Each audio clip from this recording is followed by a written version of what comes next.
How are you? I went to the production floor, chop it up.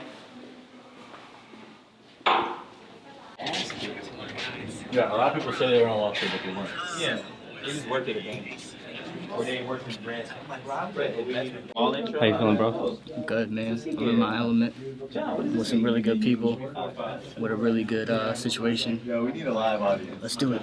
What's going on today, guys? Oh, there's an extra chair here. What does that mean, John? Well, that means it must be on the rise. We have another in-studio guest, none other than Ani Hustles himself. Let's welcome Ani to the stage. What's going on, bro? What up? What's going down? What's poppin'? What's poppin'? This Welcome is to one the of show. Homies right What's here. going down? Alright. How y'all feeling? Man, feeling great. Awesome.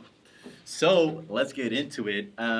Look, guys, there's gonna be few times where we'll have someone that is as multi-hyphenate as Brandon and I. Ani is in real estate, like heavy, like actually owns a number of properties, been doing it for a while, runs a marketing agency, owns a chai company, chai tea company, also manages an artist named Anik Khan that's popping right now. You're doing all kinds of stuff.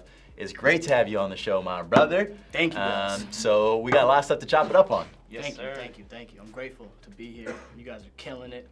Thank you. We just gonna take over the way we take over. So let's just get right into it. I mean, more often than not in this IG landscape, there are guys whose hype has outpaced their execution. I think this is one of those few reverse cases where your execution has vastly outpaced your hype. Right? So talk to us a little bit about your approach to IG.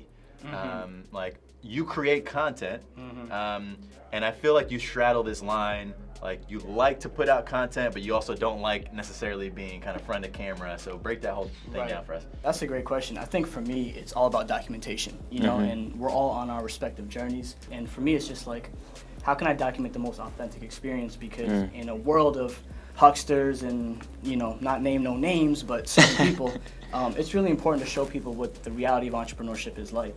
But don't get it twisted for the people out there that think that it's all about having a pop in IG. It's about building a business. Right, Right? So talk to us. You have a number of things going on. What are the most poppin' businesses that you have going on? How do you spend your time mostly?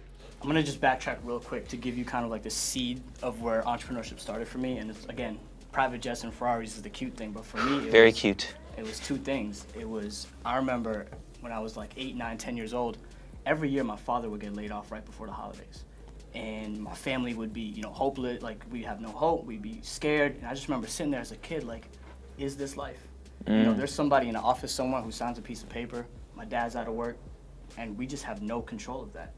And that used to drive me crazy. So entrepreneurship, you know, not to make it dark, but it's just the reality. So since I was 10, 12 years old, I was like, I gotta figure this out. And so that's why when you talk about building a business and operating, that's always been my MO, right? So I think like for a lot of founders of color, and not to box this in, but often it's hard to run a business that doesn't generate cash flow. Or it's hard to go out there and raise money and be like, oh, nah, it's cool, my MRR is in the negative, but I'm gonna make it out.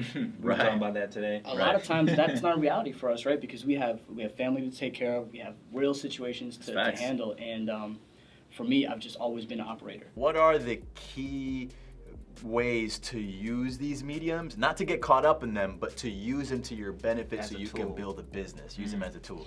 Yeah, that's a great question. I think authenticity is number one, right? We kind of touched on this. Authenticity and documentation.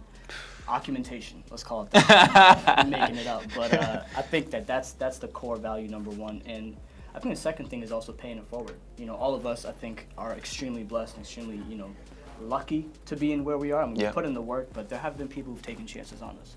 And there have been situations where we fought through, and it's important to share that with people. And I think for me, it's engaging and being social, and also just being an authentic documentarian. And guys, remember when he said, I document. He didn't say anything about create. Right. So make sure, document what you do, show the ins and outs, show the bad things, the good things, and like be just vulnerable, man, because I think that's what people start resonating with.